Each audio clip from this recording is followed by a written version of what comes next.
Hello friends, vibrant GS study centre में आपका स्वागत है। जैसा कि आप लोग को पता है कि प्रायद्वीपीय पठार में अब हमारा अगला टॉपिक है पश्चिमी तट, पूर्वी तट और तटीय मैदान। आज इन तीन टॉपिक के विषय में जो है आप लोगों से चर्चा होगी। ये भी बहुत इंपॉर्टेंट टॉपिक है, यहाँ से भी क्वेश्चन बनते हैं। और जो लोग इसके पहले वाला वीडियो न देखे हों तो प्लेलिस्ट में जाकर के दे सकते हैं। तो वो अगर पुराना वीडियो देख लेंगे तो ये वीडियो जो है समझने में उनको बहुत आसानी होगी। तो आते हम लोग पश्चिमी घाट के विषय में। तो जैसा कि हमने आपको बताया था कि ये भारत का नक्शा है, दक्षिण भारत का नक्शा है। तो इसका जो ये वाला पोर्शन है इसको जो है पश्चिमी तट बोलते हैं या पश्चिमी घाट बोलते हैं, और जो इधर पूरा वाला हिस्सा है इसको पूर्वी तट या पूर्वी घाट बोलते हैं। तो हम लोग जो है पश्चिमी घाट के विषय में चर्चा करते हैं। तब उसके बाद जो है फिर तटीय मैदानों के विषय में चर्चा करेंगे। तो पश्चिमी तटीय में क्या कहते हैं, जो महाराष्ट्र वाला क्षेत्र है, आप देखिए मैप में देखेंगे, आप लोग एटलस में भी आप लोग देख लीजिएगा तो उसमें और अच्छे समझ में आ जाएगा, क्योंकि बोर्ड पे हर चीज एक साथ दर्शाना बहुत कठिन हो जाता है। तो ये देखिए महाराष्ट्र वाला जो एरिया है, ये पूरा महाराष्ट्र वाला एरिया है। इस महाराष्ट्र वाले एरिया में इसको जो ये जो पश्चिमी घाट है इसको कहते हैं सह्याद्र क्षेत्र है, सह्याद्र क्षेत्र बोलते हैं। तो पश्चिमी घाट वाले के जो महाराष्ट्र वाला एरिया है इसको सह्याद्र बोला जाता है। और इसकी जो औसत ऊंचाई है, ये पूछा जाता है एग्जाम में, इसकी औसत ऊंचाई 900 से 1600 मीटर है। औसत ऊंचाई क्या है? 900 से 1600 मीटर है। और क्या नाम है इसको? जो महाराष्ट्र वाला क्षेत्र है उसको सह्याद्र बोला जाता है। इसके बाद आते हम निर्माण, अगर इसके निर्माण की बात करते हैं तो निर्माण में क्या होता है कि ये भी प्रायद्वीपीय भारत का ही एक हिस्सा है। तो प्रायद्वीपीय भारत के गोंडवाना लैंड से निर्मित कगार तथा स्थल के एक खंड के अरब सागर में अवसलन के कारण जो है, और सम्मलन के कारण जो है इस पश्चिमी घाट का निर्माण होता है। उसके बाद आता है पश्चिमी घाट जो होता है वो पूर्वी घाट की अपेक्षा, अगर ये पश्चिमी घाट है और ये पूर्वी घाट है, अगर दोनों में तुलना किया जाए तो पश्चिमी घाट जो है पूर्वी घाट की अपेक्षा काफी ऊंचाई पर है। यहां पर जो है दक्षिण भारत की या प्रायद्वीपीय भारत की काफी ऊंची ऊंची चोटियां भी पाई जाती हैं। और ये पर्वत इतनी ऊंचाई पे है कि कगारनुमा आकृति का निर्माण करती, मतलब यहाँ पे जो पर्वत उठा हुआ है, पहाड़ियां उठी हुई हैं, वैसे कगारनुमा इस टाइप की उठी हुई हैं। तो क्या हुआ कि मतलब पश्चिमी ढाल तीव्र है और खड़ा है। तो जब खड़ा रहेगा पश्चिमी ढाल ऊंचाई भी रहेगा तो तीव्र भी होगा, मतलब उसका जो ढलान है वो काफी जो है मतलब ज्यादा, मतलब आप जान लीजिए कि 60 या 70 डिग्री का एंगल बनाता है वो जो है। तो ढलान इसका काफी तीव्र है।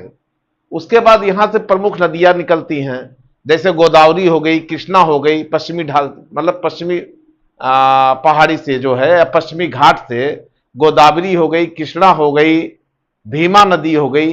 ये सब नदियों का जो है उद्गम स्थान, जैसे यहाँ कलसूबाई की चोटी है महाराष्ट्र में, फिर उसके बाद महाबालेश्वर की चोटी, देखिए ही कलसूबाई की चोटी है, पिछले वाले वीडियो में हमने आपको चर्चा कर दिया था। फिर इसके दक्षिण में महाबालेश्वर की चोटी है। यहां से गोदावरी, कृष्णा इत्यादि नदियों का उद्गम स्रोत भी है। और उसके बाद पश्चिमी घाट जो है वो बायोडाइवर्सिटी के लिए बहुत महत्वपूर्ण है। तो इसलिए इसको जो है 2012 में जो है विश्व धरोहर स्थल भी घोषित किया गया है। किसको? पश्चिमी घाट को, क्योंकि ये सब एग्जाम में बहुत बार पूछे जा चुके हैं।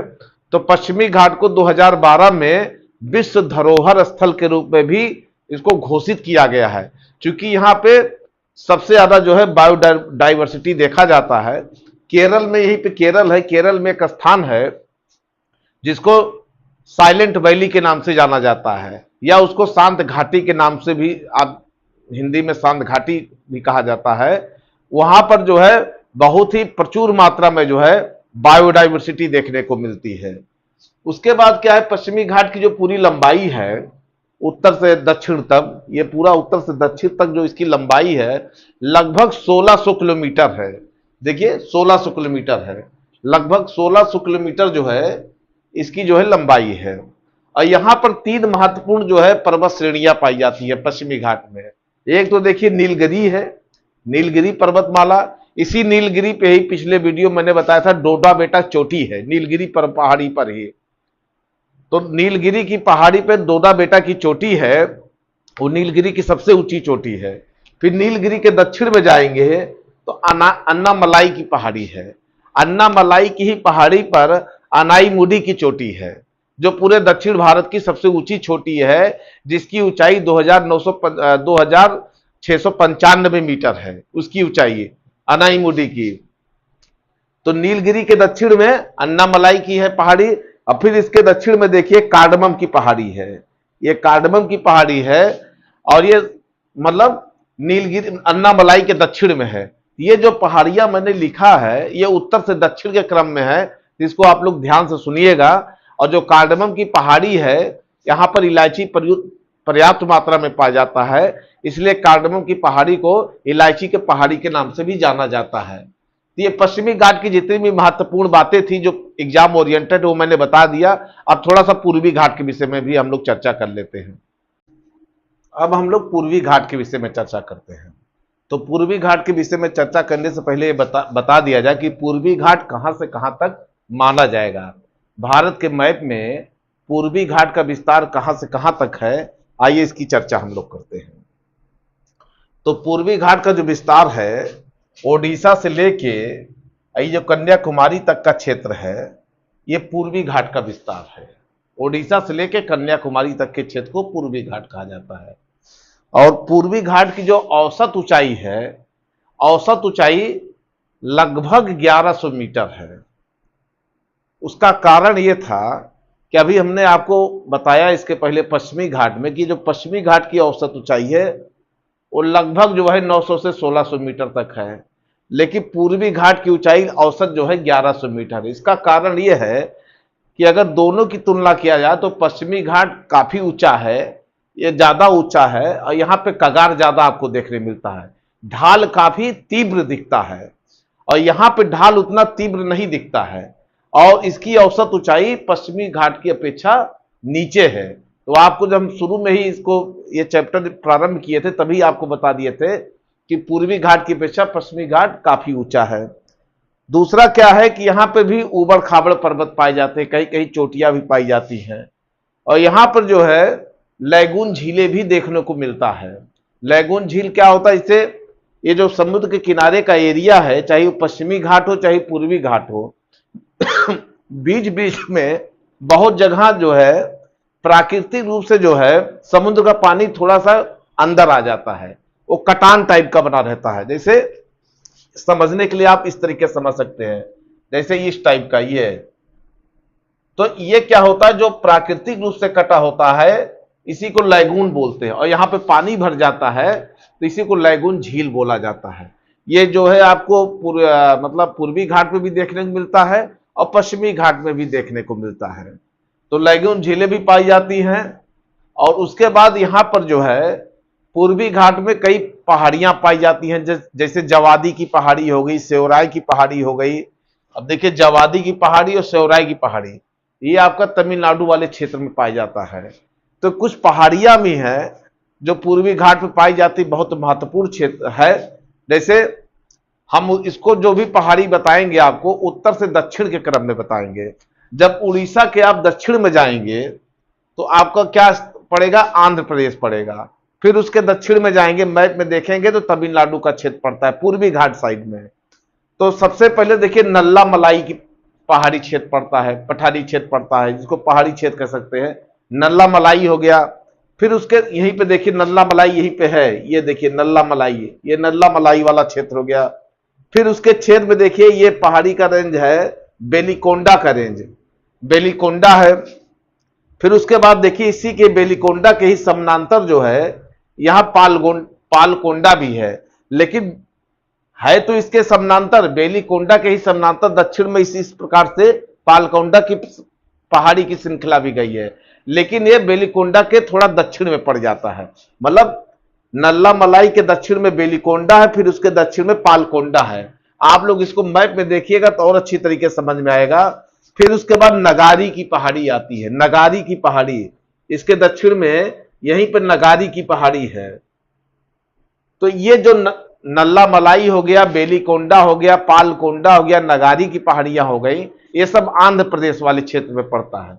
मतलब ये पूरा वाला क्षेत्र है आंध्र प्रदेश वाला क्षेत्र है।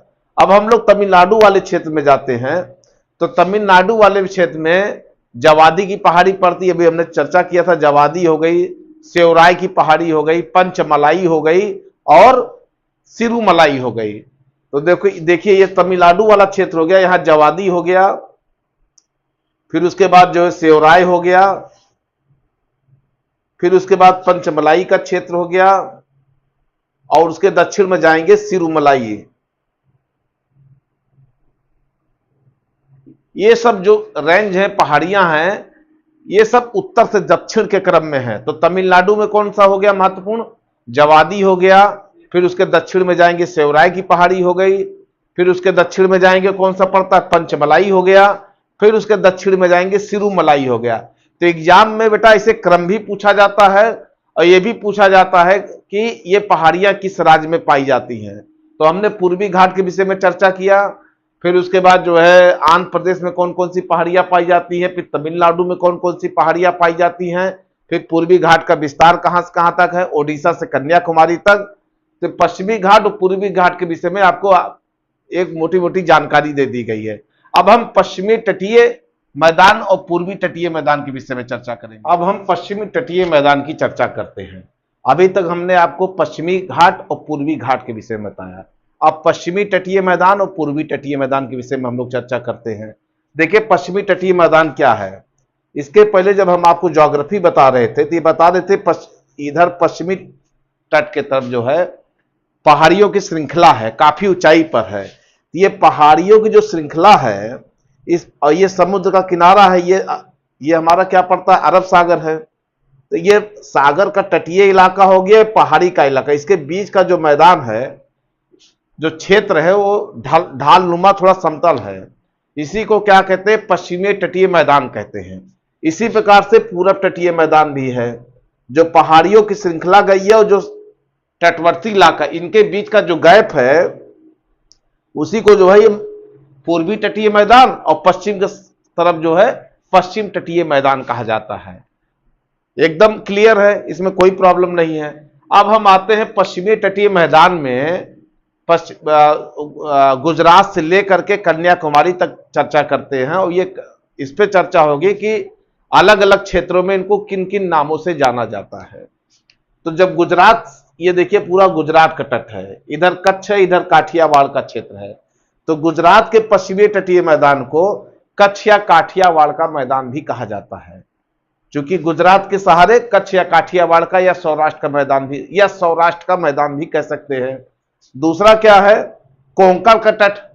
तो कोंकण का तट कहां से कहां तक है? तो इसमें क्या होता है, जैसे देखिए आपका ही दमन है, दमन, महाराष्ट्र, गोवा, ये वाला जो पोर्शन है पूरा दमन है, फिर महाराष्ट्र है, फिर गोवा है।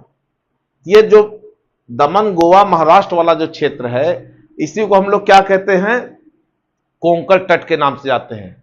तो कोंकण तट में कौन कौन सा एरिया आता है? दमन का भी क्षेत्र आता है, गोवा का भी क्षेत्र आता है, महाराष्ट्र का। बहुत ध्यान से सुनिएगा, बहुत महत्वपूर्ण चीज बता रहा हूं, क्योंकि इसमें बच्चे अक्सर कंफ्यूज हो जाते हैं। तो उसमें दमन का भी क्षेत्र आता है और महाराष्ट्र का भी क्षेत्र आता है, गोवा का भी क्षेत्र आता है। इसको क्या कहते हैं? कोंकण तट कहते हैं, कोंकण तट कहते हैं। फिर उसके बाद आता है कन्नड़ का मैदान, किसको कहा जाता है? तो कन्नड़ का मैदान यहां से गोवा से और मंगलूर तक का स्थान, ये गोवा से मंगलूर तक का स्थान, इधर मंगलुरु है, मंगलुरु, और ये गोवा है। तो इसके वाले जो बीच वाला स्थान है, इसको क्या कहते हैं? कन्नड़ का मैदान कहते हैं, कन्नड़ का मैदान। क्या नाम है? कन्नड़ का मैदान। तो गोवा से कहां तक का? मंगलूर तक के क्षेत्र को कन्नड़ का मैदान कहते हैं। और इसके पहले मैंने आपको क्या बताया था कि गुजरात का मैदान बताया, गुजरात को मैदान को कच्छ का मैदान, सौराष्ट्र का मैदान या काठियावाड़ के मैदान के नाम से जाना जाता है। फिर उसके बाद जो है आपका जो है इधर कोंकण का मैदान, कोंकण के मैदान में जिसमें महाराष्ट्र, गोवा का क्षेत्र आता है। देखिए पहले महाराष्ट्र आता, तब गोवा, फिर दमन, ये तीनों क्षेत्र आते हैं। इसको क्या कहते हैं? कोंकण का मैदान कहते हैं। फिर उसके नीचे जब जाएंगे तो कन्नड़ का मैदान पड़ता है। कन्नड़ के मैदान में गोवा से मंगलुरु तक के जो क्षेत्र है उसको कहते हैं कन्नड़ का मैदान।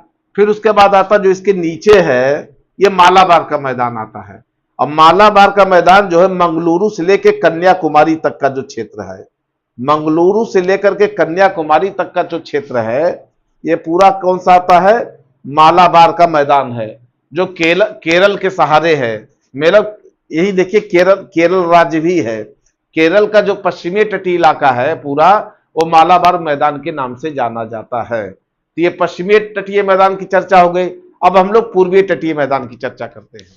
पूर्वी तटीय मैदान के विषय में वही चीज है सिस्टम जो पश्चिमी तटीय मैदान में हमने आपसे चर्चा किया था कि सागर और पहाड़ी के बीच का जो क्षेत्र है, देखिए इधर बंगाल की खाड़ी का सागर है, इधर जो है पूर्वी तटीय पहाड़ियों का वो है, इसके बीच वाला जो पोर्शन है ये तटीय मैदान है। तो इसको क्या कहेंगे, पूर्वी तटीय मैदान कहेंगे। अब आइए हम लोग पूर्वी तटीय मैदान को, इसका विस्तार लगभग ओडिशा से लेकर के जो है तमिलनाडु तक का विस्तार है। ओडिशा से लेकर तमिलनाडु तक के विस्तार को पूरब क्षेत्र में पूर्वी तटीय मैदान के नाम से जानते हैं। अब हम लोग आगे चर्चा करेंगे कि कहां कहां पे इस मैदान का किन किन नामों से जाना जाता है। तो यहीं पे देखिए स्वर्ण रेखा नदी है और महानदी है। तो स्वर्ण रेखा से लेकर के महानदी तक के बीच के क्षेत्र को क्या कहते हैं, उत्कल तट। क्या कहते हैं, उत्कल तट। ये पूरा उत्कल तट है। ये देखिए उत्कल तट।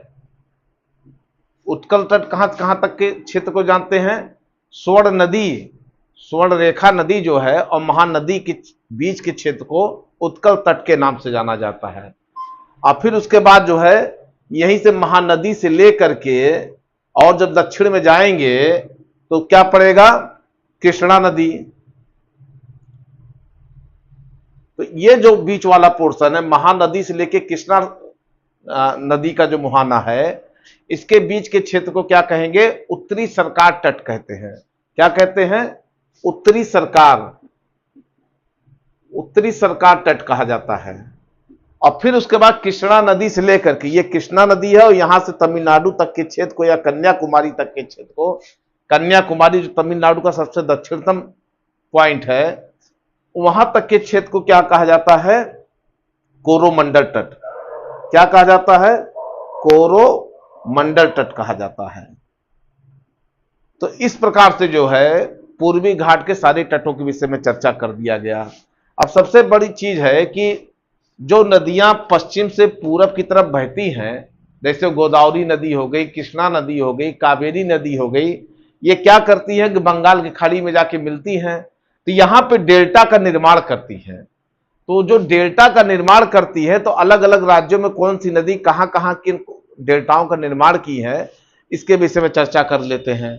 तो देखिए महानदी इधर से आती है और बहती है, बंगाल की खाड़ी मिलती है, तो ये ओडिशा में जो है डेल्टा का निर्माण करती है। तो महानदी डेल्टा का जो निर्माण है वो ओडिशा राज्य में है। कहां पे है, महानदी जो है ओडिशा में अपनी डेल्टा का मतलब ओडिशा राज्य में ही जाके बंगाल की खाड़ी में मिलती है, वहां अपनी डेल्टा का निर्माण करती हैं। फिर उसके बाद आता है गोदावरी नदी, देखिए, और कृष्णा नदी है। गोदावरी नदी, कृष्णा नदी जाके बंगाल की खाड़ी में मिलती है डेल्टा का निर्माण करते हुए। डेल्टा का मतलब होता है जहां नदी का पानी फैल जाता है, जहां जमीन समतल मिलने लगती है, चौड़ा होने लगता है, वहां पानी फैल जाता है, डेल्टा का निर्माण, जिससे कई धाराएं फूट जाती हैं, वहां डेल्टाओं का निर्माण होता है। तो महानदी गोदावरी हो गई, कृष्णा नदी हो गई, या आंध्र प्रदेश में जाकर के बंगाल की खाड़ी में मिलती है। तो आंध्र प्रदेश में ही एक तो जो है गोदावरी डेल्टा का निर्माण है, दूसरा महानदी कृष्णा नदी डेल्टा का निर्माण है। मतलब गोदावरी का मुहाना और कृष्णा का मुहाना जहां वो बंगाल की खाड़ी मिलती है, किस राज्य से बहकर के अंतिम सीमा कौन सी है, आंध्र प्रदेश में। आंध्र प्रदेश में गोदावरी डेल्टा का भी निर्माण है और कृष्णा नदी का भी डेल्टा का निर्माण है। इसके बाद ये समुद्र में मिल जाती हैं। उसके बाद तमिलनाडु में, फिर उसके बाद दक्षिण से ही कावेरी नदी आती है, और कावेरी नदी जो है तमिलनाडु, यहीं पे तमिलनाडु का क्षेत्र है पूरा। ये देखिए ये तमिलनाडु का क्षेत्र है और तमिलनाडु में ही जो है ये अरब बंगाल की खाड़ी में गिरती हैं। तो तमिलनाडु में कावेरी नदी की डेल्टा का निर्माण होता है। तो इस प्रकार से डेल्टाओं के विषय में जानकारी बता दिया। दूसरा पूर्वी तटीय मैदान की खास विशेषता यह है कि यहां पे जो बारिश होती है, जब हम बारिश वाला चैप्टर पढ़ाएंगे बताएंगे कि दक्षिण पश्चिम मानसून और उत्तर पूर्व मानसून, दोनों मानसूनों से यहां बारिश होती है।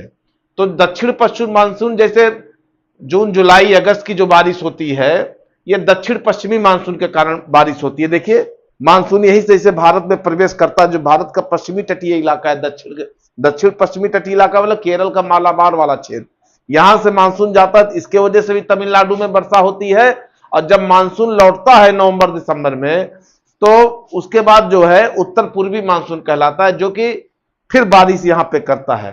तो जो तमिलनाडु वाला क्षेत्र है, पूर्वी तटीय वाला क्षेत्र है, यहां पे दोनों मानसूनों से वर्षा होती है। महत्वपूर्ण बात यह हो गया। दूसरा क्या है कि यहां बारिश का अक्सर जो है चिकनी मिट्टी का भी निर्माण होता है। तो यहां पर क्या होता है कि चावल की खेती बहुत देखने को मिलती है, क्योंकि बारिश भी होती है, वर्षा भी मिलता है, इधर नदियों का पानी भी आता है, तो यहां चावल की खेती भी होती है। तीसरा जो है सबसे महत्वपूर्ण बात यह है कि यहां पर मानसून से बारिश भी होती है और चावल की खेती भी होती है। यहां पर कई लैगून भी पाए जाते हैं, क्योंकि ये एरिया कटा फिटा भी है, तो यहां पर जो है कई लैगून झीलें भी पाई जाती हैं। ये लैगून झीलें जो है, तो आपको बता दिए कि तट का वह क्षेत्र जो कटा हुआ होता है, जहां समुद्र का पानी घुस जाता है, उसी को कहते हैं लैगून झील बोलते हैं। तो पश्चिमी तट वाले इलाके में भी है और पूर्वी तट वाले इलाके में भी लैगून झीलें पाई जाती हैं। अब लैगून झीलों का महत्व क्या है? ये मछली पालन के लिए भी बहुत बड़ा मतलब इसका योगदान रहता है। यहाँ पे लोग मछली पालन मतलब मछली जो है क्या करते हैं, मछली जो है उत्पादन करते हैं लैगून झीलों से। दूसरा क्या है कि जो लैगून झीलें हैं, ये नेचुरल बंदरगाह का भी काम करते हैं। तो ये प्राकृतिक बंदरगाह का भी काम करते हैं और मछली जो है उत्पादन के लिए भी जो है ये बहुत बड़ा स्रोत है। तो इस प्रकार से आज जो हमारे क्लास की चर्चा थी, पूर्वी घाट, पश्चिमी तटीय मैदान और पूर्वी तटीय मैदान के विषय में चर्चा हुई है। तो इसको वीडियो को आप लोग बार बार देखिएगा। ये जितने भी चीजें बताया हूं एग्जाम ओरिएंटेड चीजें हैं। इसको ज्यादा से ज्यादा लाइक और शेयर करें। फिर इसके आगे जो है हम द्वीपों के विषय में चर्चा करेंगे, फिर ये वाला पोर्शन हमारा खत्म हो जाएगा। तो थैंक यू, धन्यवाद।